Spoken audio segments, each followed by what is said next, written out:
देश के कुछ राज्यों में महिलाओं के प्रति जो अत्याचार दुष्कर्म की घटनाएं बढ़ी, वो बड़ी दुर्भाग्यपूर्ण भी हैं, चिंताजनक भी हैं, क्योंकि कानून व्यवस्था राज्य की जिम्मेदारी है। और बहुत सारे राज्यों में देखा गया कि बहुत कुछ घटने के बाद भी कोई उचित कदम नहीं उठाए गए, और ऐसी घटनाएं मानवता को शर्मसार भी करती हैं। लेकिन कुछ लोग राजनीतिक चश्मे से ही सब चीजों को देखते हैं। अब एक और नारी अस्मिता बिहार में तार तार है।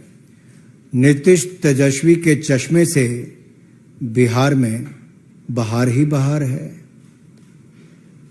उनको वहां पर बेगूसराय में जो घटा वो आप सबके सामने है, लेकिन मुख्यमंत्री उप मुख्यमंत्री की तरफ से एक शब्द ना आना यह दिखाता है कि महिलाओं के प्रति अपराध बढ़ भी रहा है और अपराध करने वाले को संरक्षण भी मिलता है।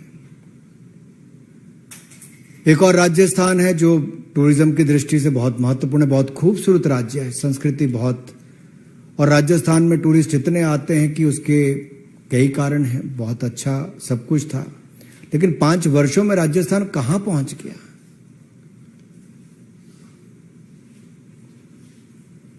और जब वहां पर महिलाओं के प्रति कितनी घटनाएं दुष्कर्म की, अत्याचार की, अपराध की हुई। एक शांत राज्य, सुरक्षित राज्य पिछले 5 वर्षों में नंबर 1 महिला अपराध में बन गया है। 1,09,000 महिला अपराध की घटनाएं पिछले 4 वर्षों में। 33,000 महिलाओं के साथ दुष्कर्म की घटनाएं राजस्थान में। 22% देश की महिला दुष्कर्म की घटनाएं राजस्थान में। ये अपने आप में राजस्थान को नंबर 1 महिला अपराध में बनाता है। और कुल मिलाकर लगभग 10 लाख से ज्यादा आपराधिक घटनाओं को रजिस्टर किया गया। अब प्रधानमंत्री जी ने कहा था कि महिलाओं पर अपराध की घटनाओं पे राज्यों को कड़े कदम उठाने चाहिए, और सोनिया जी और राहुल गांधी जी के आदेश पर मुख्यमंत्री अशोक गहलोत जी ने कड़े कदम उठाए और अपने ही एक मंत्री को बर्खास्त कर दिया। बर्खास्त इसलिए किया कि राजेंद्र गुड़ा जी ने राजस्थान की हालात पर चिंता व्यक्त की कि दूसरे राज्यों को छोड़ के राजस्थान में जो महिलाओं के खिलाफ अपराध की घटनाएं बढ़ रही हैं उसकी चिंता की जाए, चर्चा की जाए। और मुख्यमंत्री अशोक गहलोत जी ने राहुल गांधी जी, सोनिया गांधी जी के आदेश पर उसको ही बर्खास्त कर दिया। और उन्होंने क्या कहा, राजेंद्र सिंह गुड़ा जी ने, कि विधानसभा में मैं सीएम से 1-on-1 जवाब मांगूंगा। और बड़ी बात यह कही है, किसी और ने नहीं, जो 4.5 साल राजस्थान की सरकार में, अशोक गहलोत जी की सरकार में मंत्री रहे, उन्होंने कहा प्रदेश में सीएम का इकबाल खत्म हो गया है। ये बहुत बड़ी बात है। एक जो आपका मंत्री 4.5 साल आपके साथ रहा, उन्होंने कहा राजस्थान में अराजकता का माहौल है। सीएम विधानसभा में आते हैं ना जवाब देते हैं। और ये मैं नहीं कह रहा जी, ये राजस्थान में कांग्रेस के मंत्री ही अपने मुख्यमंत्री से सवाल खड़े करते हैं। एक मंत्री तो हैं जिन्होंने हिम्मत करके महिला अपराध पर कोई बात कही। दूसरे मंत्री जिनको उन्होंने शह दे रखी है और संरक्षण दे रखा है सोनिया जी, राहुल जी के आदेश पर, जिनको बचाने का काम किया है अशोक गहलोत जी ने, वो शांति धारीवाल जी, क्या कहते हैं जब महिला के साथ बलात्कार की घटना हुई, अपराध की घटना हुई, तो उन्होंने कहा यह मर्दों का प्रदेश है। और पूरे कांग्रेसी ठहाका मार के हंसते हैं मंत्री और विधायक और मजाक उड़ाते हैं। सोनिया जी, प्रियंका जी, राहुल जी, इस पे कोई जवाब नहीं देगा कि कांग्रेस पार्टी का। मल्लिकार्जुन खड़गे जी से मैं कहता हूं, और मैं तो इतना ही कह सकता हूं, मैं तो यूपी चुनाव में जब सह प्रभारी था तो प्रियंका जी बड़ी बड़ी बातें करती थी। लड़की हूं, लड़ सकती हूं, बस राजस्थान नहीं जा सकती हूं, बिहार पर मुंह में दही जमा सकती हूं और बंगाल पर होंठ सिल सकती हूं। लड़की हूं, राजस्थान नहीं जा सकती हूं और कोई महिला अपराध की आवाज उठाए तो मुख्यमंत्री अशोक गहलोत कह के उनका इस्तीफा करवा सकती हूं। लड़की हूं, लड़ सकती हूं। शांति धारीवाल ये कहे मर्दों का प्रदेश है तो ठाके माके हंस लेना, बचाने के लिए मैं तुम्हारे लिए लड़ सकती हूं। अरे राजस्थान में आपराधिक घटनाएं महिलाओं पर कौन कौन सी हुई, जरा एक बार सोचिए तो सही। मुख्यमंत्री के घर से 5 किलोमीटर दूरी पर वैशाली नगर में एक बच्चे के सामने उसकी मां की इज्जत लूटी जाती है, उसको मरने पर मजबूर किया जाता है। करौली में युवती का अपहरण करके, गैंग रेप करके गोली मारी जाती है, एसिड गिराया जाता है, फिर कुएं में डुबा दिया जाता है। दौसा में आदिवासी महिला का अपहरण करके, गैंग रेप करके, एसिड डाल के उसकी भी हत्या कर दी जाती है। उदयपुर में 8 साल की बच्ची के साथ दुष्कर्म करने के बाद 8 टुकड़े करके फेंक दिया जाता है जंगल में। बीकानेर के खाजूवाला में 2 पुलिस वाले शामिल होते हैं बलात्कार में, लेकिन गिरफ्तारी पहले दिन नहीं होती, सीसीटीवी कैमरा में है तब भी उसके बावजूद। जोधपुर में जिसको भाई जैसा माना था, ऐसे 3 लोगों ने, दरिंदे कहूंगा मैं तो, जिन्होंने दुष्कर्म करने का काम किया, और ये मुख्यमंत्री का गृह जिला है। अरे मुख्यमंत्री तो सोए हैं, लेकिन जो लड़की है लड़ सकती हूं वो कहां है? जो बॉर्डर से चले गई करौली के पास से, लेकिन वहां नहीं जाने का दम भर पाई जहां करौली में दलित युवती के साथ गैंग रेप करके एसिड फेंक के उसको मार दिया जाता है। दलित हो, युवती हो, महिला हो, इनके खिलाफ राजस्थान नंबर 1 अपराध की दृष्टि से, महिला अपराध की दृष्टि से बना है। बंगाल भी पीछे नहीं है। बंगाल में चुनाव में बम और हत्या, बैलेट से ज्यादा बम की घटनाएं सुनने को मिली। हत्या के मामले, हत्या और हिंसा के मामले रास्ते, सत्ता हथियाने का काम किया गया। लेकिन पश्चिम बंगाल में मैं आप सबके सामने कहना चाहता हूं, ममता बनर्जी जी, न जाने आपके दिल में ममता बची है कि नहीं बची है, यह सवाल खड़ा होता है। बंगाल के हावड़ा में इंसानियत शर्मसार हुई है, लेकिन सबके होंठ सिले हुए हैं जी। हावड़ा के पांचला इलाके में पंचायत चुनाव के मतदान के दिन 40 से ज्यादा टीएमसी के गुंडों ने महिला को निर्वस्त्र करके घुमाया, प्रत्याशी को पीटा गया, बेइज्जती की गई। और यही नहीं, बंगाल के ही मालदा में एक जो वीडियो वायरल हो रहा है, मैं तो ऐसे वीडियो दिखाऊंगा भी नहीं, शेयर भी नहीं कर सकता, लेकिन जहां पर 2 महिलाओं को पीट पीट कर अर्धनंग किया जा रहा है और नंगा करके उनको जैसे घुमाया जा रहा है, जी वीडियो बनाए जा रहे हैं। कहां है ममता जी की ममता? कहां है सरकार? कहां कार्रवाई हो पा रही है?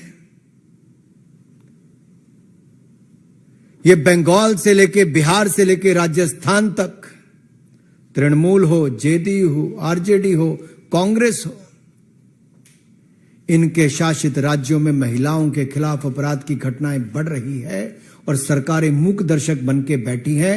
ये गठबंधन की बात करते हैं, उस गठबंधन के नेताओं के ऊपर देखिए, एक भी इस बात को लेकर अपनी बात नहीं कहता है। और कहां गए वो अवार्ड वापसी वाले लोग? कहां गए कैंडल मार्च वाले लोग? कहां गए फ्रीडम ऑफ स्पीच वाले लोग? क्या बंगाल, बिहार, राजस्थान में महिलाओं के साथ होती घटनाओं पर वो मूक दर्शक बन के बैठे रहेंगे? और जो मर्दों वाला प्रदेश कहकर ठाके मारते हैं, उस पे खड़गे जी, आप क्या, पूरा गांधी परिवार भी मूक दर्शक बन के बैठा रहता है। सवाल खड़े होते हैं आपके सामने।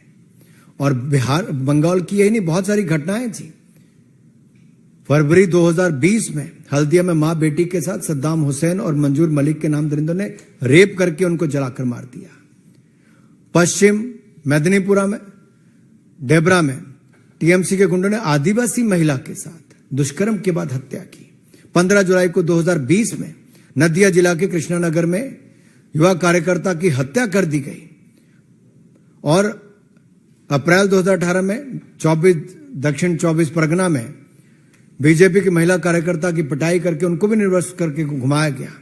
3 फरवरी 2020 को पश्चिम बंगाल के दक्षिण दिनाजपुर जिले में कांग्रेस तृणमूल के ही एक नेता ने कथित गुंडों के साथ 2 महिलाओं के पांव बांध के हाथ पैर बांधकर जमीन पर घसीटा भी, अभद्र व्यवहार भी किया, हरकतें की। ये सब जनता के सामने है, लेकिन शायद नेशनल मीडिया के परे है। उन लोगों की आवाज जो कभी बाकी मुद्दों को लेकर आते हैं, इन घटनाओं पर चुप रहते हैं। कितनी गिनाऊं, कितनी ऐसी महिलाओं के साथ दुष्कर्म की घटनाएं जिनकी आप बीती आपको सुनाओ। मुझे तो कहते हुए भी कई बार शर्म आती है जिस तरह की घटनाएं इन राज्यों में घट रही है। लेकिन जो राज्य बंगाल कभी भारत के लिए ऐसे नेताओं के योगदान के लिए जाना जाता था, जिनका बहुत बड़ा योगदान आजादी से पहले, आजादी के बाद भी रहा, आज वो बंगाल शर्मसार हो रहा है ममता जी के राज में। अपराध, आतंक और महिला अपराध की घटनाओं को बहुत बल मिल रहा है और संरक्षण मिल रहा है। मंत्री कर्नाटक जाते हैं, राजस्थान जाते हैं, लेकिन मणिपुर नहीं जाते, ये सवाल खड़ा किया। मैं एक सवाल मुख्यमंत्री जी से पूछना चाहता हूं, कानून व्यवस्था राजस्थान की क्या मुख्यमंत्री राजस्थान की जिम्मेदारी है कि नहीं है? क्या जब उनका अपना चहेता मंत्री कहता है महिला अपराध पर, अत्याचार पर, दुष्कर्म पर कि मर्दों का प्रदेश है, तो उसमें अशोक गहलोत शर्मसार होते हैं कि नहीं होते हैं? जब उनका अपना मंत्री राजेंद्र गुड़ा सवाल खड़ा करता है कि मुख्यमंत्री ना विधानसभा आते हैं ना जवाब देते हैं, तो उस पर मुख्यमंत्री का क्या कहना है? मेरा अशोक गहलोत जी से सवाल है कि जब उनके अपने मंत्री ने कहा कि सीएम का इकबाल खत्म हो गया, तो क्या मुख्यमंत्री इस्तीफा देंगे कि नहीं देंगे? जब उनके अपने जिले में, गृह जिले में हत्या कर दी जाती है, जला दिया जाता है, और उनके अपने मुख्यमंत्री निवास जयपुर से 5 किलोमीटर की दूरी पर वैशाली नगर में महिला के साथ दुष्कर्म करके उसको मरने पर मजबूर कर दिया जाता है, और एक घटना में एक पति के सामने उसकी पत्नी के साथ बलात्कार करके उसको मारने दिया जाता है, तो इस पे अशोक गहलोत शर्मसार होते कि नहीं होते मुझे नहीं पता। लेकिन मेरा सवाल कांग्रेस के अध्यक्ष खड़गे जी और गांधी परिवार के इन सभी नेताओं से है कि राजस्थान की जिम्मेदारी क्या है, भूल गए हैं? अरे जितने महीने सरकार है उतने महीने तो अपनी जिम्मेदारी निभाएं। और प्रधानमंत्री जी ने सख्त शब्दों में कहा है, कोई भी हो, कितने भी हो, सबके खिलाफ कड़ी कार्रवाई होनी चाहिए और होगी। लेकिन राज्य के मुख्यमंत्री, चाहे बंगाल हो, बिहार हो, राजस्थान हो, अपनी जिम्मेदारी से नहीं भाग सकते। You rightly pointed out, but I would like to say here, can you differentiate between 2 women? For example, one incident happens in Rajasthan, one incident happened in Bengal or Bihar or Manipur. A crime against women is a crime against women. And the action must be taken as per law. And the law and order is the state subject. The state has to take the action. Why there is a delay and why they are in a denial mode to take action? Why the shelter is being given to those people who are involved in the molestation or in a rape-like incidents or any crime against women? Who is giving shelter to them? That's a big thing. And my big question to all the opposition leader is, will they send a delegation of the opposition leaders to the states like Rajasthan, Bengal and Bihar? क्या विपक्ष के नेता एक delegation Rajasthan, Bengal और बिहार भेजेंगे वहां पर महिलाओं के खिलाफ हुए अपराध की घटनाओं पर देखने के। हमने यहां से भारतीय जनता पार्टी के राष्ट्रीय अध्यक्ष जी ने एक महिला सांसदों का डेलीगेशन पश्चिम बंगाल भेजा। और मैं आपको बताना चाहता हूं जी, जब वो हमारी महिला सांसद वापस आई, हमारी नेताएं वापस आई, कितनी घबराई हुई थी। और कहीं ना कहीं एक तरह से वो अपनी बातों को, अपने अनुभव को बयान करने से भी घबराहट नजर आती थी। तो अगर महिला नेता और सांसदों का बंगाल में जाकर वहां का फीडबैक लेने से इतना, तो वहां की रहने वाली महिलाओं पर क्या बीती होगी, आप बीती क्या सुनाई होगी, आप कल्पना नहीं कर सकते। कितने भय के वातावरण में पश्चिम बंगाल में महिलाएं जी रही हैं। और जहां पर एक महिला मुख्यमंत्री हो, जिसका नाम ममता हो लेकिन ममता ना हो, ममता दीदी क्या बना दिया बंगाल को। जहां तक पार्लियामेंट का सवाल है, मैं बहुत स्पष्ट शब्दों में कहना चाहता हूं, भारतीय जनता पार्टी ने पहले दिन से कहा, महिला अपराध की घटनाओं पर हम लोग चर्चा करने के लिए तैयार हैं, चाहे वो मणिपुर की हो, राजस्थान की हो, बिहार की हो, बंगाल की हो। और मैं एक बात आपसे कहना चाहता हूं, अगर कांग्रेस शासित 10 साल का भी मैं केवल समय लूं, 2004 से 14 का, तो उस समय तो मणिपुर में 6-6 महीने बंद रहता था जी।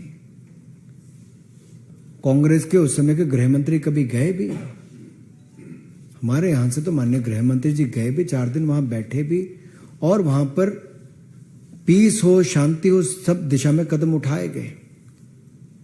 हम अपनी जिम्मेदारी को भी समझते हैं, हम सही कदम भी उठा रहे हैं, और हम चर्चा भी सदन में करवाने के लिए बिल्कुल तैयार हैं। लेकिन मेरा सवाल यह है कि विपक्ष चर्चा से क्यों भाग रहा है? ऐसी कौन सी बातें हैं जो विपक्ष को चर्चा शुरू करने से भयभीत कर रही हैं? ऐसी कौन सी बातें हैं जो डर पैदा करती हैं विपक्ष में? देखिए, चर्चा क्या बहिष्कार करने से हल निकलेगा कि चर्चा करने से? चर्चा करें, हर विषय को उठाएं। क्यों नहीं 2 दिन सदन चलने दिया? विपक्ष की क्या मजबूरी है?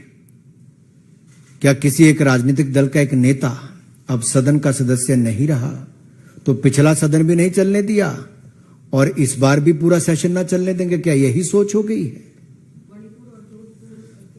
मेरे पास ये मेरे पास कितने दिनों, मेरे पास देखिए अब कितने पेज हैं, 16 पन्नों में कम से कम 132 लाइनें ऐसी हैं जहां पर 33,000 ऐसे महिला दुष्कर्म की घटनाओं की सूची में राजस्थान की लेकर बैठा हूं। मुख्यमंत्री अशोक गहलोत जी जवाब दें, आपकी निकम्मी और निठल्ली सरकार में 4.5 सालों में राजस्थान नंबर 1 महिला अपराध में क्यों बना? आपकी सरकार कार्रवाई क्यों नहीं कर पाई? आपके मुख्यमंत्री निवास से 5 किलोमीटर दूरी पर कैसे एक महिला के साथ दुष्कर्म किया जाता है, उसको जलने पर मजबूर कर दिया जाता है? आपके पुलिस के लोग रेप में इन्वॉल्व होते हैं और आप लोग गिरफ्तारी के लिए पहले दिन मना कर लेते हैं, जबकि सीसीटीवी कैमरा की फुटेज है। टुकड़े 8 साल की बच्ची के 8-8 कर दिए जाते हैं, आपकी सरकार निठल्ली होकर बैठी रहती है। आपकी विधायक दिव्या मदरेना जी, वो कहती मैं पुलिस सुरक्षा में सुरक्षित महसूस नहीं करती हूं। आपके मंत्री राजेंद्र जी कहते हैं कि मुख्यमंत्री का बाल खत्म हो चुका है, सरकार का एक बाल खत्म हो चुका है। ये छोटी घटनाएं नहीं है जी। आप उसका जवाब दिए बिना आप दूसरे पर ठीकरा फोड़ने का काम करते हैं। महिला अपराध है, किसी भी राज्य में हो। इसलिए हमने कहा कि कहीं पर भी हो, मणिपुर के मुख्यमंत्री ने सामने आके कहा है कि कड़ी कार्रवाई की गई, लोगों को गिरफ्तार किया गया, और ये आप सभी चैनल्स ने दिखाया है। गिरफ्तारियां हुई है, जांच चल रही है, उचित कदम उठाए जा रहे हैं और आगे भी उठाएंगे। कोई भी दोषी होगा उसको नहीं छोड़ा जाएगा, कितने भी होंगे नहीं छोड़ा जाएगा। लेकिन यह बात राजस्थान, बंगाल और बिहार के मुख्यमंत्री से नहीं आई है। देखिए, मैं तो इतना ही कहूंगा, ये सब आपके सामने है और इस सब पे ही चर्चा बिहार में भी हो। अब बिहार में जब कोई चर्चा करता है, कोई आंदोलन करता है, तो भारतीय जनता पार्टी के एक वरिष्ठ नेता को भी लाठी मार मार के मार दिया जाता है। बिहार का जंगल राज रिटर्न्स ये हो चुका है और इसलिए मैंने कहा कि नारी अस्मिता बिहार में तार तार है। नीतीश तेजस्वी के चश्मे से बिहार में बहार ही बहार है। और जहां तक बंगाल की आपने बात की, मैं इतना ही कहूंगा, ममता निर्ममता का प्रतीक है। देखिए, यही आप सबके सामने एक एक चीजें आ रही हैं। अगर बंगाल में महिलाओं के कपड़े फाड़ के उनको घुमाया जाता है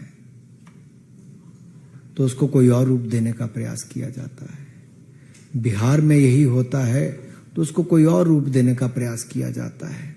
और अगर राजस्थान में महिलाओं के साथ दुष्कर्म करके हत्या कर दी जाती तो उसको भी छिपाने का प्रयास किया जाता है। लेकिन किसी एक राज्य में और ऐसी घटना घटती है तो उसको केंद्र बिंदु बनाकर क्या महिला महिला में भी अंतर निकालते हैं। तो मुझे दुख की बात यह है, शशि पंजा जी ने अगर ये कहा और ममता जी की सरकार में कहा, जो एक महिला है और दूसरी महिला ने ऐसा बयान दिया, तो आप समझ लीजिए वहां पे महिला भयभीत क्यों है, वहां पे महिला अपराध क्यों है बंगाल में। वहां पे अपराध के बाद भी जुबान खोलने में डर क्यों होता है, क्योंकि मार दिया जाता है। और जो हमारी महिला सांसद गई, महिला बड़ी नेता गई, वो भी भयभीत होकर वापस आए, तो उसके पीछे कारण साफ दिखता है जी, कि ऐसा बयान अगर वहां की बंगाल की नेता दे रही हैं तो साफ दिखता है तो इसको अपराध ही नहीं मान रही है। मेरा जिसके पास जो जिम्मेदारी, उसको अपनी जिम्मेदारी निभानी चाहिए और महिला अपराध की घटनाएं बंद हों, समाज भी जागरूक हो और जिस महिला के खिलाफ अपराध हो, जो इन्वॉल्व है, उनके खिलाफ कड़ी से कड़ी कार्रवाई कम से कम समय में हो, यह हमारी मांग भी है। और कानून व्यवस्था राज्य का विषय है, उनको कड़े से कड़े कदम उठाने चाहिए। महिलाएं सुरक्षित हों, महिलाओं का सम्मान बढ़े और महिला अपराध की घटनाएं बंद हो देश में, इस दिशा में आगे बढ़े। हर राज्य को अपनी भूमिका निभानी चाहिए। चाहे वो राजस्थान के अशोक गहलोत जी अपनी जिम्मेदारी नहीं छुड़ा सकते, चाहे राहुल गांधी जी, प्रियंका जी या सोनिया जी ने जो भी निर्देश दिए हों कि महिला के सम्मान में या महिलाओं के हित में अगर किसी मंत्री ने आवाज उठाई तो उसको बर्खास्त करने का ऑर्डर दे दिया, इससे बड़ा दुर्भाग्यपूर्ण और क्या कदम होगा जी। देखिए, कार्रवाई करने की जिम्मेदारी राज्य सरकार की है, चुनी हुई सरकार की है। लेकिन सबसे बड़ी चुनौती तो यह है कि चुनी हुई सरकार ही अगर संरक्षण देती है अपराधियों को, मुख्यमंत्री की नाक के तले अगर बहन बेटियों को कपड़े उतार कर घुमाया जाता है, चुनाव जीतने के लिए कुछ भी ओछे हथकंडे अपनाए जाते हैं और बाहर से गए डेलीगेशन पे भी ना जाने दिया जाए, दबाव बनाया जाए या ऐसी घटनाओं को छिपाने का प्रयास किया जाए और इसको झूठी घटना बताने का भी एक प्रयास किया जाए, तो आप समझिए बंगाल की आज हालत क्या हो गई है। एक महिला मुख्यमंत्री के रहते महिलाओं पर अपराध की घटनाएं बंगाल में बढ़ी, इससे बड़ा दुर्भाग्यपूर्ण कुछ नहीं हो सकता, शर्मनाक कुछ नहीं हो सकता है।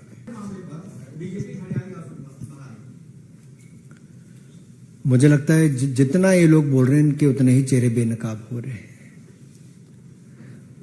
महिला सम्मान को लेकर इनके मन में क्या है, आप सबके सामने आ रहा है। केवल राजनीतिक करना चाहते हैं और जहां पर इनके पास जिम्मेदारियां हैं वहां पर अपनी जिम्मेदारी से भाग रहे हैं। इनके राज्य में ऐसा हो रहा है और अपने राज्य की रिपोर्ट कार्ड देने की बजाय ये राजनीति करने में विश्वास करते हैं, जो देश देख रहा है।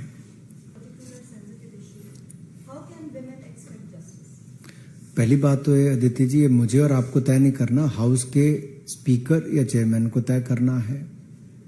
दूसरी बात ये कि चर्चा किस पर, महिला अपराध पर करनी है। वो रूल कोई भी हो, लेकिन अपराध पर चर्चा तो हो, महिला अपराध पर। जब उसके लिए सरकार तैयार है तो विपक्ष क्यों भाग रहा है? रूल एक होगा, दूसरा होगा आपराधिक घटनाएं, चाहे राजस्थान में हुई, छत्तीसगढ़ में हुई, बंगाल में हुई, बिहार में हुई, मणिपुर में, कहीं पे भी हुई हो, सबको समान अवसर मिलेगा अपनी बात रखने का। बात रखने से विपक्ष क्यों घबरा रहा है और भाग रहा है? सवाल ये खड़ा होता है। 2 दिन क्यों व्यर्थ किए गए? पहले दिन ही चर्चा क्यों नहीं शुरू की गई? जब हम लोग चर्चा करने के लिए तैयार हैं, हम अपनी जिम्मेदारी से ना वहां पे कदम उठाने से भाग रहे हैं, ना चर्चा से भाग रहे हैं। हम अपनी जिम्मेदारी निभा रहे हैं, लेकिन विपक्ष राजनीति कर रहा है। कम से कम महिला अपराध पर राजनीति बंद करें। और मेरा निवेदन है विपक्ष के नेताओं से, कृपया करके सोमवार को अगर सदन में आए तो अपने राज्यों में हो रहे महिला अपराध की घटनाओं की एक लंबी सूची जरूर लेकर आए, क्योंकि चर्चा तो आखिर महिला अपराध पर होगी तो सब पर होगी। और दूसरा मेरा यह कहना है कि जब भी उनको अवसर मिले तो वो राजस्थान, बंगाल और बिहार, छत्तीसगढ़ जैसे राज्यों में जो महिला अपराध की घटनाएं वहां पे जरूर एक टोली बनाकर जाएं। धन्यवाद। बहुत बहुत धन्यवाद।